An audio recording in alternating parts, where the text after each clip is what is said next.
Hola queridos hermanos, espero que todos ustedes se encuentren muy bien. Esta semana nos corresponde clase de la escuela dominical y debimos haber estado estudiando en el libro de Éter los 5 primeros capítulos. En el libro de Éter se habla de los jareditas, que fue un pueblo que el Señor trajo a las Américas muchos años antes de que llegara Nefi con su familia. En la época en que se estaba construyendo la Torre de Babel, el Señor confundió los idiomas y ahí estaban Jared y su hermano.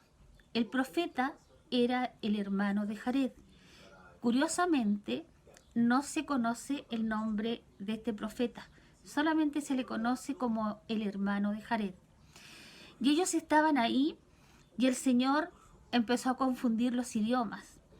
Y Jared le dijo a su hermano, tú que eres tan fuerte, que tú tienes tanta fe, pídele al Señor que no nos confunda los idiomas, que podamos seguir entendiéndonos. Y Jared le rogó al Señor y el Señor le escuchó y no confundió el idioma entre los dos. Luego, Jared le dijo que a sus amigos de ambos, que tampoco les confundiera el idioma. Y el hermano de Jared volvió a pedirle al Señor y el Señor volvió a escucharlo. Después de ahí, Jared, le dijo, ¿por qué no le dices que nos lleve a una tierra? Y que quizás si nos portamos bien, sea nuestra tierra, que quede como nuestra herencia. Y el hermano de Jared volvió a pedirle al Señor y el Señor volvió a escucharlos.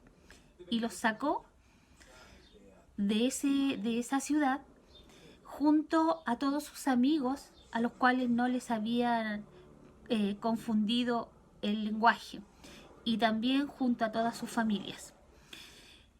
Ellos tuvieron que estar 4 años a la orilla del mar, y el Señor se presenta ante el hermano de Jared y lo reprende. Lo reprende porque en esos 4 años Jared se había olvidado de conversar con el Señor. Y Jared se arrepiente, y su arrepentimiento fue tan sincero, tan de corazón, que el Señor lo perdonó y le pidió que no volviera a pecar.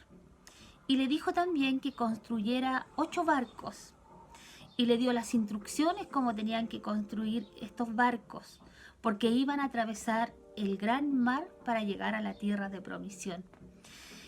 Y el hermano de Jared, junto a los que iban con él, construyeron estos barcos. Y cuando estaban terminados, el hermano de Jared se dio cuenta que iba a estar completamente oscuro y que también les iba a faltar en algún minuto el aire, porque estaba sellado herméticamente. Entonces, el hermano de Jared fue a hablar otra vez con el Señor y le dijo esto. Y el Señor le respondió a Jared cosas que a veces uno le pregunta al Señor. Y básicamente le preguntó, ¿qué quieres tú que yo haga para solucionar esto? Y el hermano de Jared fue a una cantera y talló 16 piedras que quedaron, dicen que muy diáfanas, muy hermosas, y se las llevó al Señor y le pidió al Señor que Él las tocara con su dedo y que las hiciera brillar tanto, que cuando las pusieran dentro de los barcos estuvieran completamente iluminados. Y el Señor así lo hizo. Y el hermano de Jared le dice que él está viendo su dedo al momento de tocar estas piedras. Y el Señor le dice que él nunca se había mostrado a los hombres. Pero eso no es tan así, porque él se había mostrado a los hombres.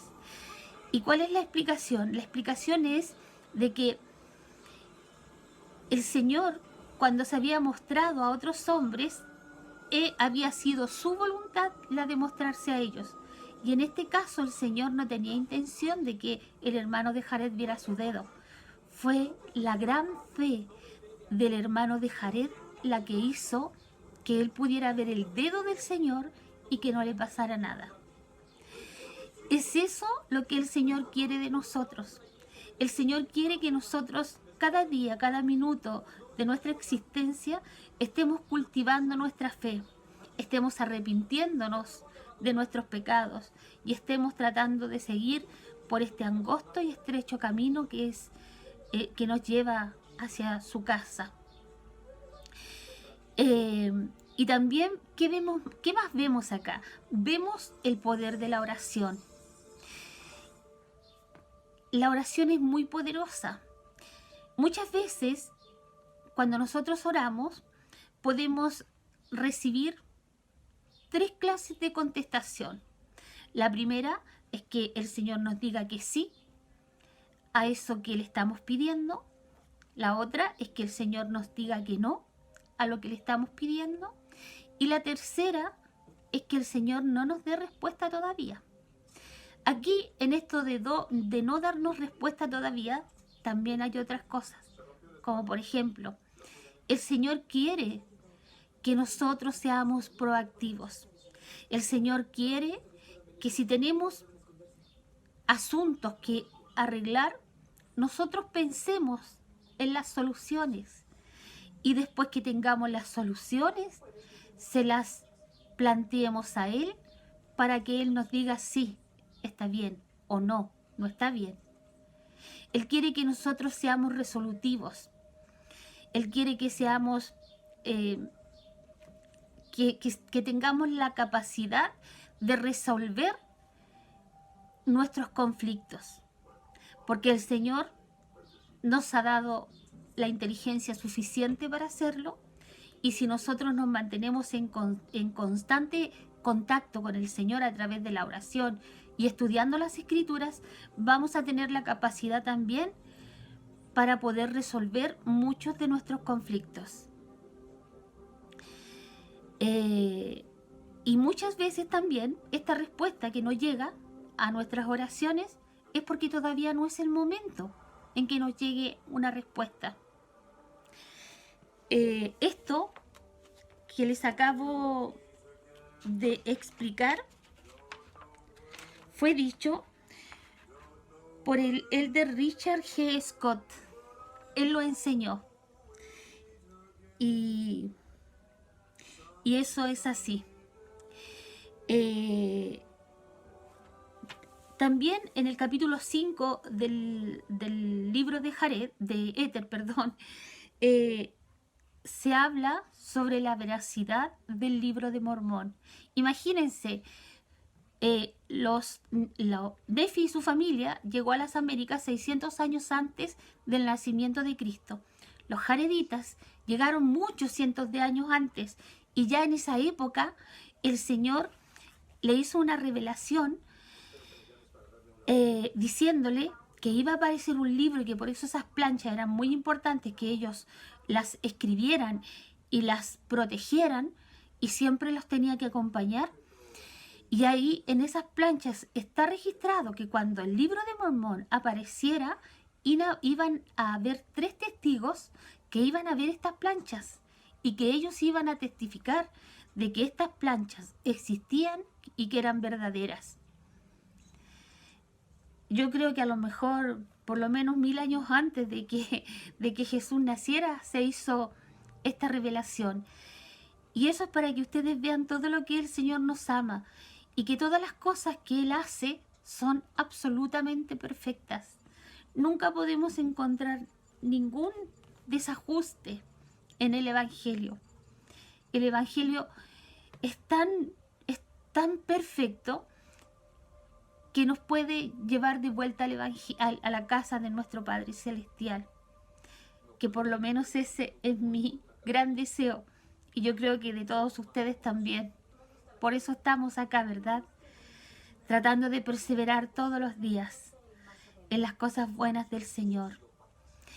Yo les quiero testificar, hermanos, que el libro de Mormón es un tesoro que tenemos en nuestras vidas, que valoremos todo lo que ahí dice, porque ese libro fue escrito y fue preservado para nosotros, porque las cosas que ahí se enseñan hoy día están plenamente vigentes. Yo les quiero testificar que yo sé que Jesucristo es mi Salvador. Yo sé que gracias a su expiación tengo la oportunidad de arrepentirme de mis pecados y de quizás volver a ver a mi Padre algún día. También sé que cada cosa que el Señor nos manda que hagamos es para nuestro bien, es para que perfeccionemos nuestra vida, es para que tengamos paz, tengamos tranquilidad, y también es para que nosotros crezcamos como personas, porque el Señor no nos quiere siempre que seamos niños, quiere que crezcamos y que nos transformemos en adultos espiritualmente. Y por eso que tenemos que leer todo aquello que nos edifique. Y somos privilegiados porque tenemos el tesoro más grande, que es el libro de Mormón. Y les dejo mi clase y mi testimonio en el sagrado nombre de mi hermano Jesucristo. Amén. Y a ustedes les quiero desear que tengan una hermosa semana llena de bendiciones y mucha fuerza en caso de alguna adversidad. Un beso para todos y los quiero. Cuídense. Chao.